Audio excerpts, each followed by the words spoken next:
fly with me? Let's fly away. If you can use some exotic booze, there's Welcome, a bar Patreon. How are you doing today? This is Come Big on and Vito fly Lagrasso, with me. and I have got a Let's special fly, for you let's today. fly. This is something I have been working on, and this is one of my favorite, one of the all-time greatest things I'm doing here on Patreon, if not my best podcast. I am doing my Sinatra special with a good friend of mine, Richard Desimone. Richard, how are you today? And tell the people and introduce yourself to the Patreon, because we have millions and millions of listeners, Rich, and they want to hear you croon and swoon. Go ahead, Rich. Well, first of all, Vito, I'm very happy to be here. It's a pleasure for me to speak to your listeners and your viewers. I've been doing Frank Sinatra for a long time. I'm 57. I've been doing it for 26 years. And the show has really changed over the years. I've grown a lot. I've met so many people who are big fans of Frank Sinatra. And some of these people, they're experts. They know. They give me all the facts. Some of them met him. They had dinner with him. They knew him, the blah, blah, blah. So I've heard hundreds of anecdotes, and I've learned so much about the man myself. That it's a part of me now after so many years. She gets hungry for dinner ready. She likes to get up, but never comes late. She never bothers with anyone she hates. That's why the lady is a tramp. She doesn't like dice games with barons or rose. Won't go to Harlem dressed in a red robe. Will dish the dirt with the rest of those girls. That's why the lady is a tramp. She wants the free, fresh, cool wind in her hair.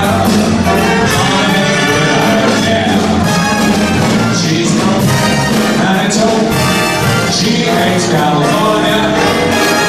It's cold and it's damp. That's why the lady is a tramp. I get a kick every time I see you standing there before me. I get a kick, though it's clear to me you obviously do not adore me. I get no kick in the plane. Flying too high with some chick in the sky. It's my nothing to do. But I get you give me a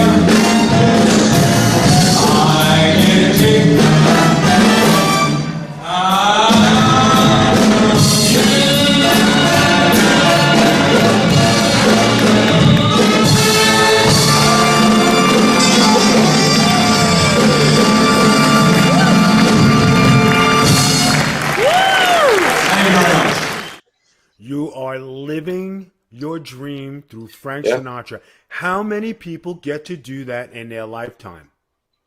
Vito, I have two sons, and they're 26 and 30, and I've always told them, and I said, listen, everybody in life, everybody is born with a talent and a challenge.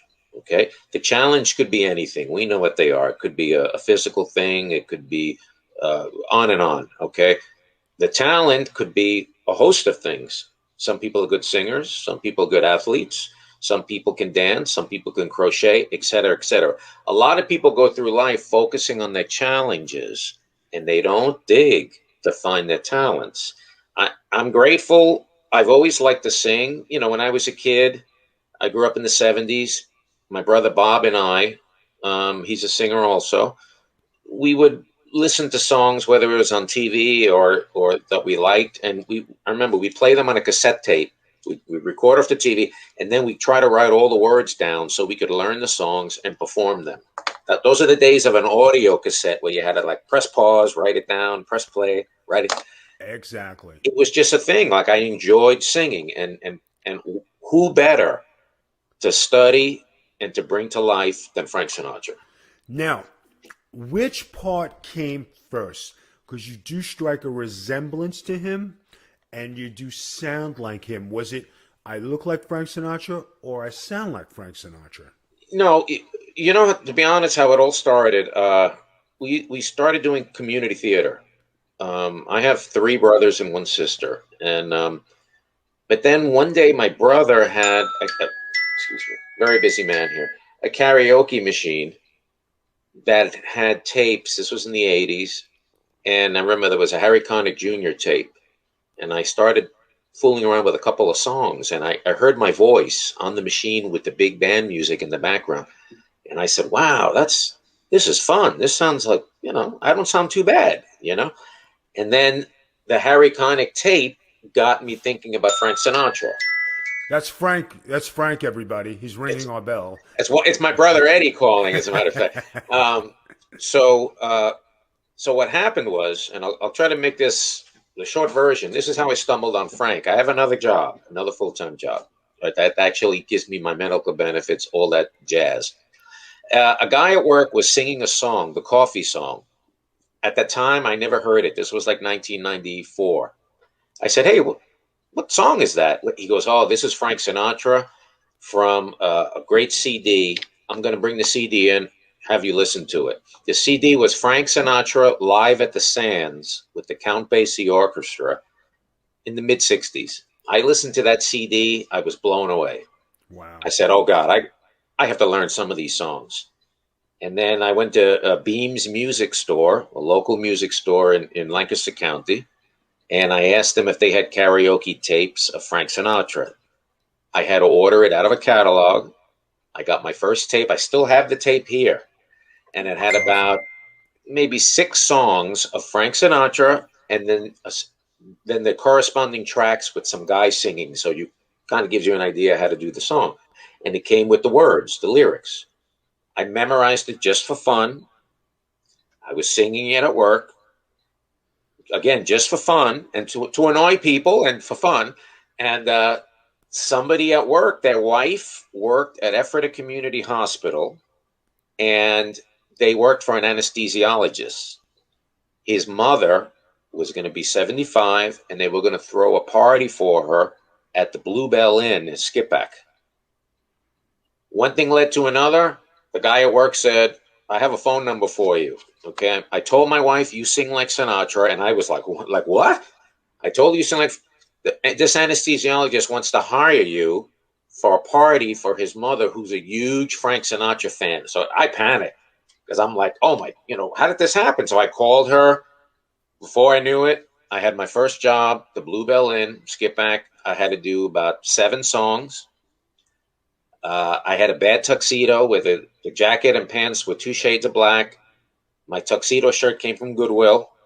All right. I had a crummy little sound system, and my hand was shaking like this. And when the show was over, I thought I was horrible, but they all clapped. They went into to have dinner, and the anesthesiologist gave me a $50 tip and said, you were fantastic. You made my mother very happy. Awesome. That's the moment where it was born, where it started. That was my confidence moment right there.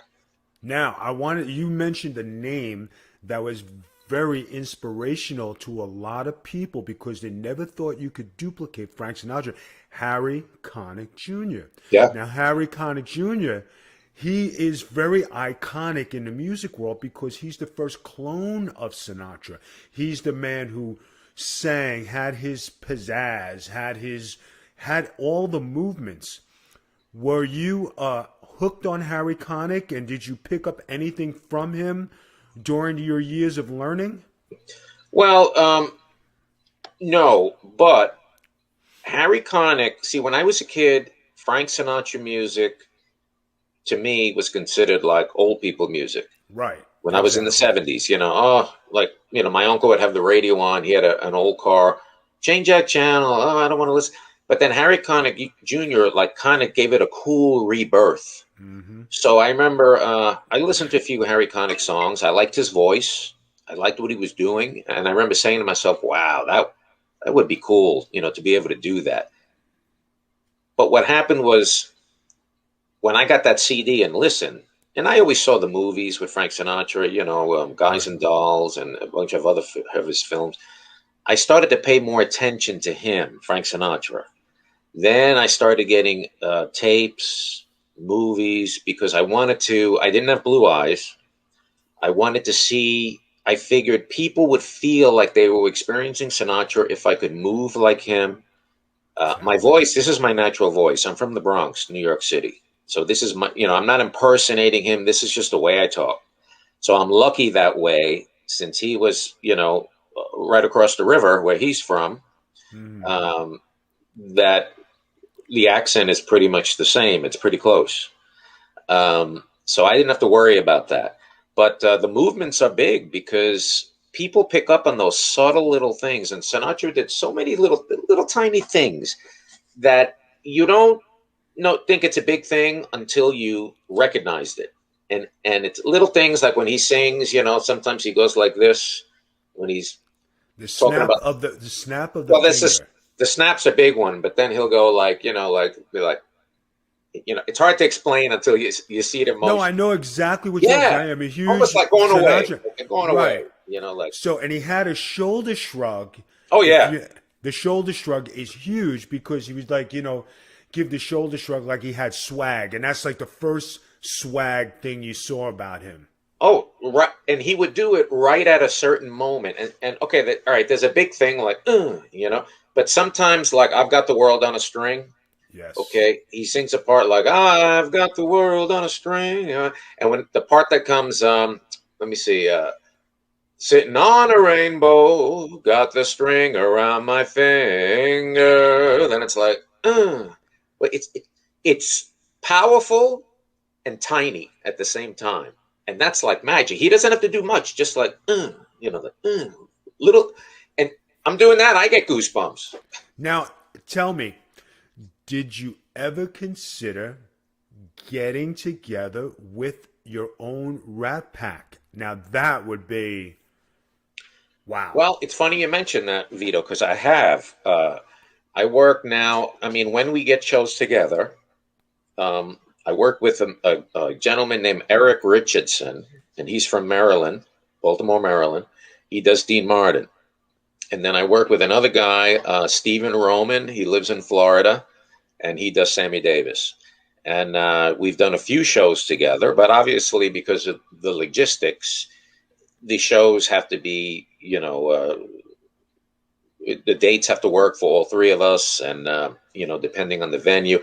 So I've had the joy of having that experience, Oh and that man. is a lot of fun.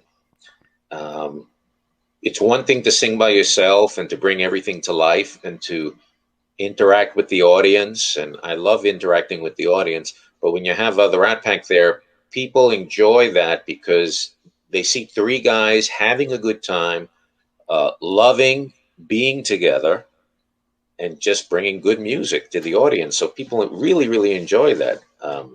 Isn't it funny how times have changed where you saw guys hanging out together, being cool, singing, right? And smiling. Not what went on behind the scenes, but just being out in public. You always saw them, a drink in a hand, a cigarette in the other hand, Yeah. talking, having a good time. Those days seem like they are far and gone in today's society. Well, I'm from New York City, and the Bronx specifically. And even when I was a kid, you had guys that they would hang out. Still, it wasn't like the '50s when people doing doo wop and hanging out. This what you see in the movies. But there were guys that just hung out, or they would sit on the benches. I grew up in these projects, these buildings. They were 6 stories tall, and when I was a kid, it was the neighborhood was very Irish, Italian, and Jewish. But everybody was there, like hanging out, sitting outside, lots of cigarette smoking in the 70s. Oh yeah. And the guys would be sitting on this bench, the women would be sitting on another bench, the kids running around, and it was just a great environment. 4th of July, everybody was sitting outside, and I'm talking 1973, 1974.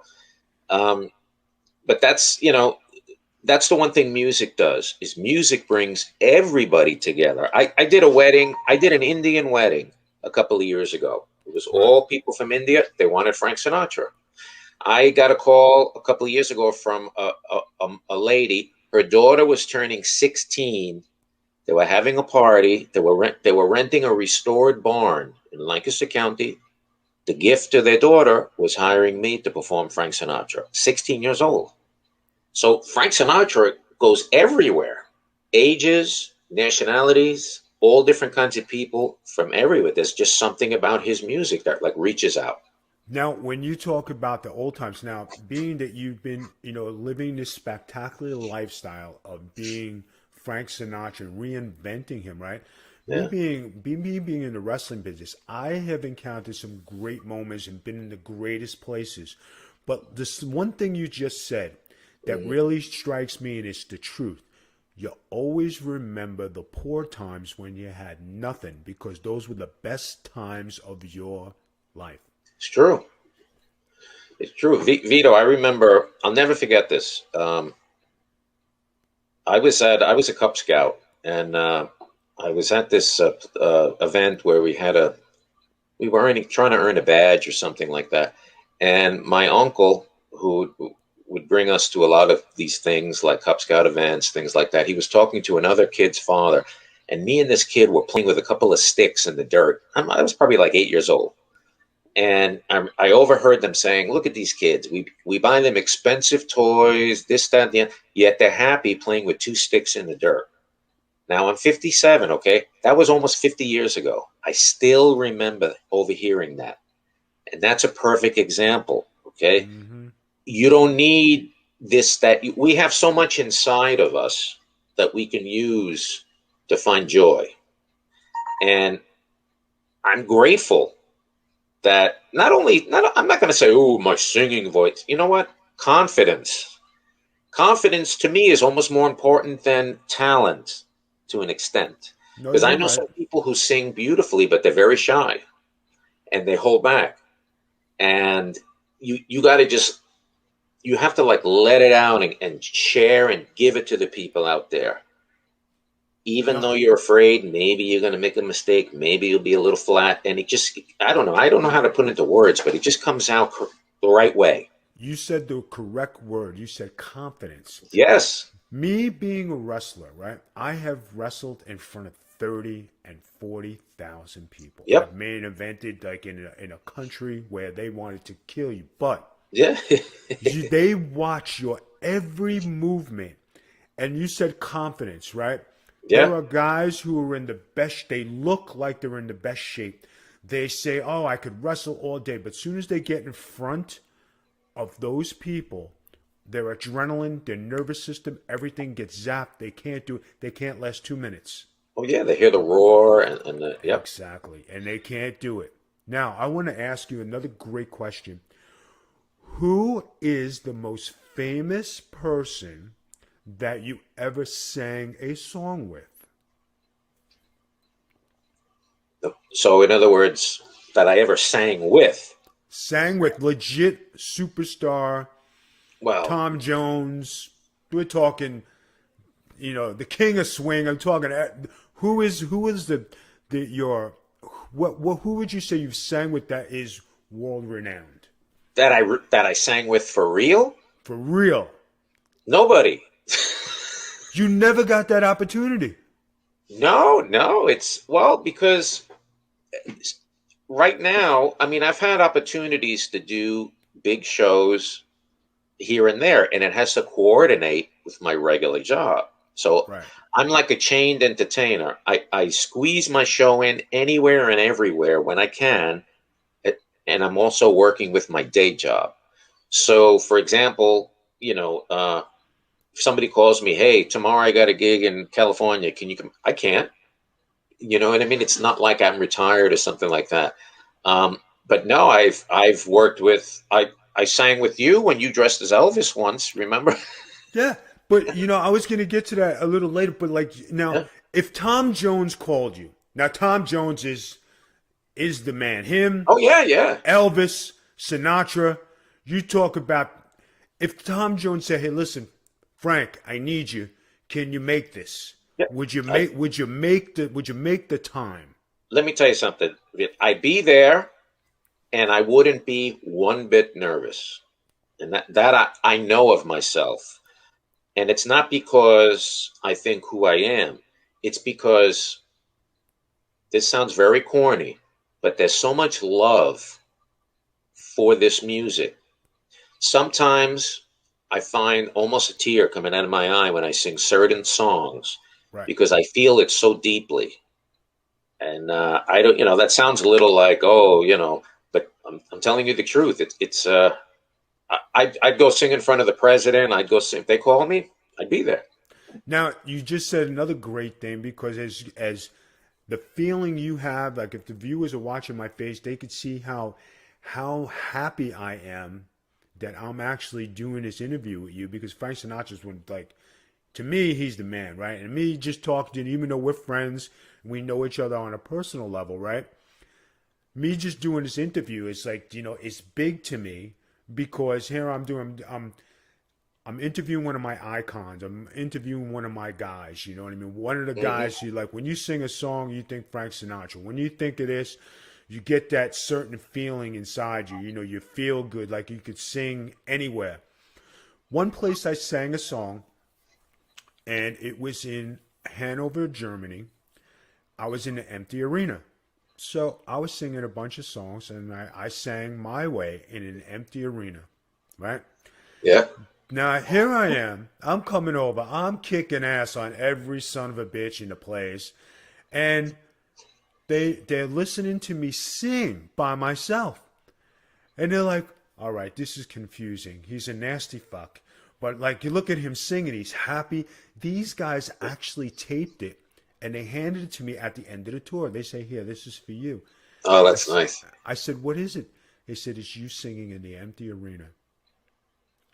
I That's listened to that. Yeah, I listened to that tape. I could not believe it.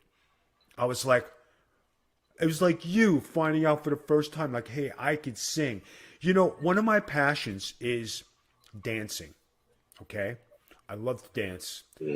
The two guys who I used to watch, John Travolta, Patrick Swayze, back in their young days when they used to really dance, right? One of the jobs I wanted more than anything in the world where people are going to freak out is Arthur Murray Dance Studio. yeah. It's in the line of Frank Sinatra and everything you're talking about, right? And when you talk about the joy you have doing those things, just dancing, I could dance all night, dance all day. You sing all day, all night, and you're happy. And it's the little things that make you happy in life. Like, what is the biggest arena you have ever sang? Where's the place you've sang? Have you ever done Atlantic City? No, no. I was talking with an agent that they, let me see now. This was, he found my website and he reached out to me, and I'm trying to think of the casino, one of the big casinos out there. They were redoing this cocktail room, and he goes, Rich, I heard you online. I saw I'm on your website. I think you would be perfect for this room to perform regularly in this room. And he was all on top. He just had to get approval for the big wigs up there. Yeah. And then he got back to me. He apologized. I'm 100 people. Oh, I'm Rich, I'm so sorry. Blah blah blah. They wanted to go with like the young band sort of atmosphere. And, I was disappointed. It would have been a struggle with my regular job, going to Atlantic City, coming back, and then in the morning going to my regular job. But I was willing to do it. Yes. Right now, where I live now, to get to Atlantic City, maybe if the traffic is reasonable, maybe an hour and 40 minutes. I was just going to say, hour 40 minutes. Yeah, but I would have done it. I'm trying to think of the casino this was. Not that it matters, but It'll come to me later.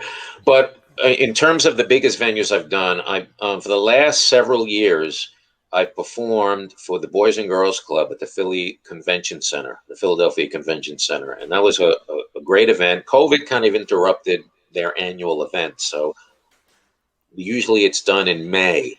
And but for the last maybe 4 or 5 years, I performed on stage. They had a big wine and beer and food festival. People paid one price to get in. They had silent auctions. All this, the professional athletes donated footballs and signed jerseys and all this stuff. It was a big event, and that event was about 2,000 people. So I would have to say at one time, that event also, I performed for the Phillies on the field, the Philadelphia Phillies a few years ago. They had an event, I think it was like Italian American Day.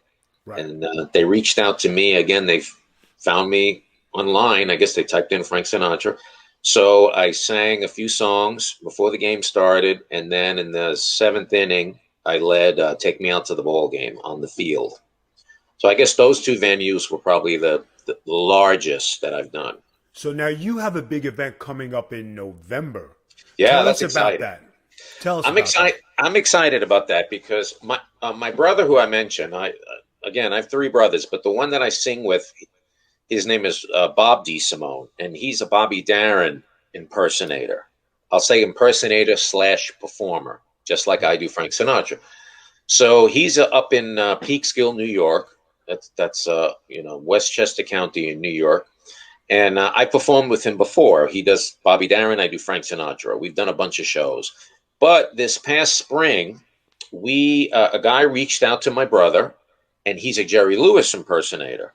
Oh. Now, I haven't come across a Jerry Lewis impersonator in the 26 years I've been doing this. I've seen several Deans. I've seen a few Sammy Davises, etc. But so this sounded interesting. So we met this guy, Angelo Capone. He's hilarious. And we got together, and basically the show is like what could have been. And we put this show together where it's Bobby Darin, Frank Sinatra, and Jerry Lewis. Jerry gets to do a few of his famous skits. There's some funny interactions, a couple of group songs. And our actual first show is a private show at a country club in July. But November 20th, so far, is the first show for the general public. And it's going to be at the Canstatter Lodge. Are you familiar with that, Vito? Not everybody. Yeah. Look, let me just click here. Canstatter Lodge is at the Academy Road in Philly. And let me go back to you. Hold on. It's a big German-American club that's been there for, I don't know, I think over 100 years. And I actually performed a Rat Pack show there the February right before the whole virus thing. And we had almost 300 people there. And it was like a dinner show. Beautiful stage. They set the tables up beautifully. So November 20th is going to be what could have been. And it's Bobby Darin, Frank Sinatra, and Jerry Lewis. Now, I have 2 more things. Mm-hmm. Now, first, I'm going to ask you to sing the opening song to a show, just a few bars for the listeners. Mm-hmm. Then I'm going to close it out with something real special and close to my heart. Go ahead, Sing for me. Let me hear you. Oh, what do you want to hear? Anything you want. Okay. This is one of my favorites. This is very important because it's a song that celebrates being young, thinking young, and feeling young. And it's You Make Me Feel So Young. Now, this is without music, okay? But here we go. You make me feel so young. You make me feel like spring has sprung. Every time I see you grin, I'm such a happy individual. The moment that you speak, I want to run and play hide and seek. I don't know how many more bars you want. That's it. You're good. There you go. That's awesome. You see, like when you sang that, I'm sitting here tapping my foot and I know all the words and I'm happy. That's awesome. Now I hear the music is in my head, so I don't need the music. It's here. You're just doing it. Mm-hmm. Now, guys, we're going to close the show with probably one of the greatest moments of Vito LaGrasso's life when I actually got to do Elvis with Frank Sinatra. This is the truth. It's the no lie. One of the greatest things. I actually sang with Frank Sinatra in a restaurant, and it was a big surprise for a couple of friends of mine. I worked it out with Rich, and here I come dressed in an Elvis outfit because I'm a big Elvis Presley fan, and I actually sang the duet with my buddy Frank Sinatra. Now, I know it was a shock to you as much as it was to me that I actually did this because, you know, I'm a performer like you, but something near and dear to my heart that I got to experience, no fanfare, me just being me, having a good time. I would like you to tell the people about that experience singing with Vito LaGrasso doing Elvis. Well, it was funny because I saw you in the audience, and I'll be honest with you, I'm singing. My first thing was like, who's that guy who looks like Mr. Clean back there? All right, because I see this big bald dude out in the audience, and he's with a very pretty woman. And people don't realize when you're singing, you see everything when you're up there. So then I heard that you were going to come and sing with me or something. I don't think I knew about the Elvis thing. All of a sudden I see like movement where you were sitting, and then I see this wig, and then you come out with the jumpsuit. And I had to hold it from laughing because it was so cool. Like, it came out of nowhere. And I love stuff like this because people get excited. So there was a murmur on the floor. You come up there. I think you had sunglasses on, and you had like the thing with the collar up. And I loved it. And it brought joy to me. It actually sounded halfway decent, people. Yeah. Yeah, I was surprised. All right. Listen, Rich, thank you very much for being on. I greatly appreciate it. This has been one of my favorite, one of the best podcasts I've done. And what makes me happy, I'm very glad that you're here.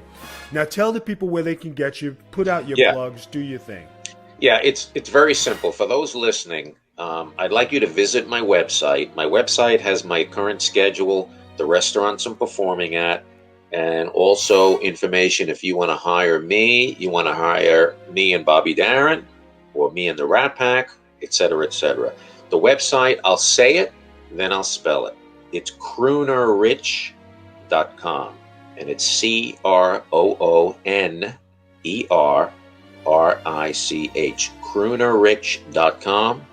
Log on, and you'll see the whole thing. All right. And remember, Rich has a big show coming up in November. Check it out on his website. November 20th. Now, Vito, it's not on the website yet because it's going to be there. They're not selling the tickets yet, but they're going to be selling the tickets in a couple of weeks. Then it will be on the website. All right. So now, Rich, you know, being Italian like we are, we actually have a sponsor from Goomba Sauce. I don't know if you've seen it in the supermarkets or whatever, but this is some of the best Italian sauce you ever had. Guys, I've been promoting it. I've been singing it. He's a sponsor. Goomba Sauce, guys. Wow, I have to check it out. Yeah, he's on. If you're on Twitter, it's the Sauce Fella at Twitter. Okay? All right. Rich, thank you very much. You've made my day. Now I'm going to go to the gym, and I'm going to work 3 hours instead of 2. You've inspired me, and you made me feel so young. So spring and sprung. All right, guys, this is Vito LaGrasso, and this is coming live to you from Patreon. Thank you very much for watching.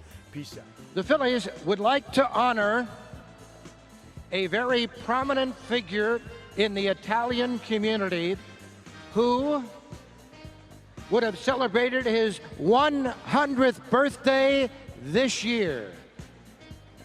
As a nod to the late, great Frank Sinatra.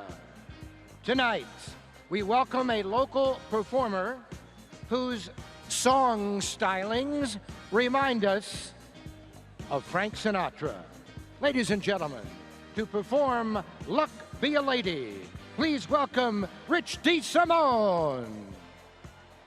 Thank you. Thank you.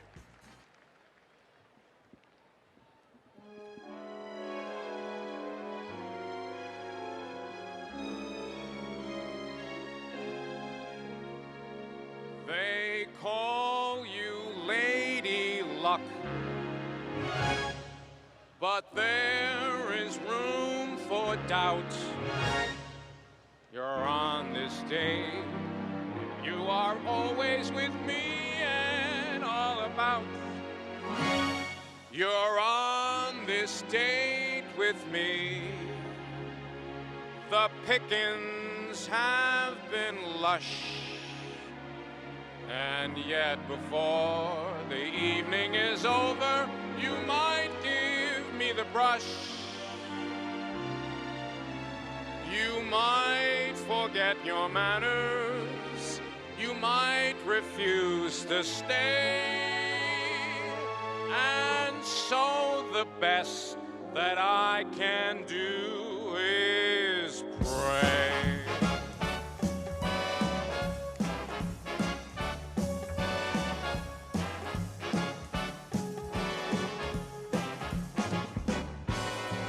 Luck be a lady tonight.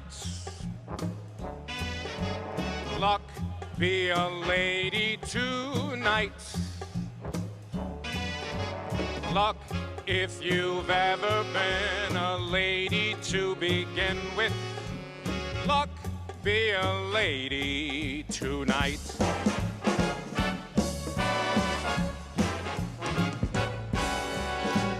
Luck, let a gentleman see how nice a dame you can be. I know the way you've treated other guys you've been with. Luck, be a lady with me. Hey!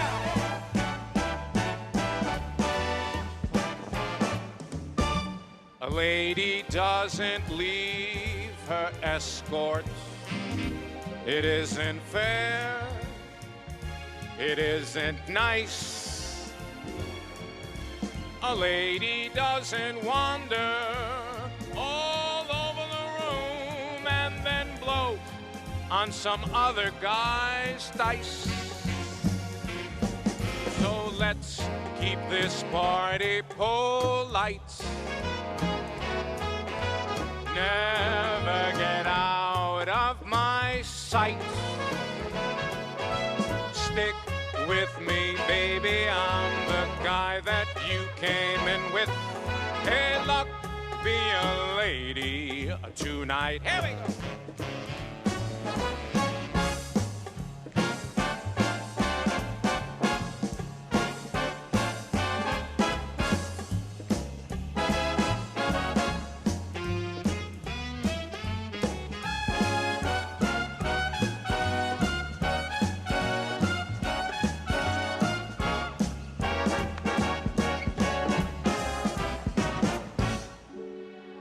Luck, let a gentleman see how nice a dame you can be. I know the way you've treated other guys you've been with. Hey, luck, be a lady with me.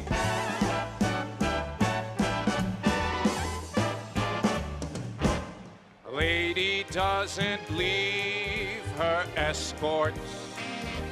It isn't fair, and it's not nice. A lady doesn't wander all over the room and then blow on some other guy's dice. So let's keep this party polite. Never get out of my sight. Stick with me, baby, I'm the guy that you came in with. Luck, be a lady. Luck, be a lady. Luck, be a lady.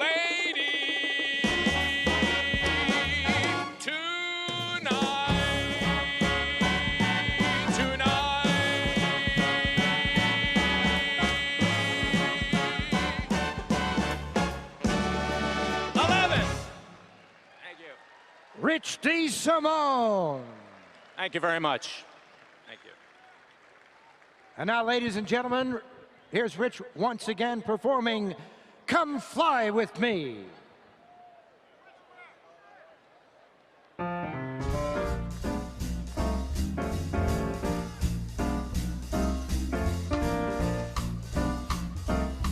Come fly with me, come fly, let's fly away.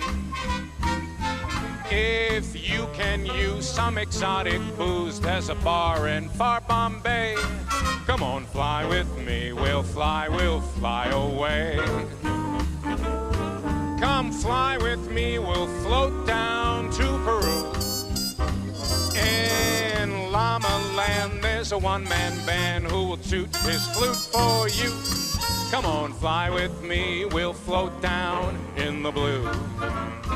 Oh, once I get you up there where the air is so rarefied, we're gonna glide starry-eyed. Once I get you up there, I'll be holding you so near. You might even hear a gang of angels cheer, because we're together, weather-wise, it's such a groovy day. You just say those words and we'll beat those birds down to Acapulco Bay. It's perfect for a flying honeymoon, oh they say. Come on, fly with me, we'll fly away. Hey!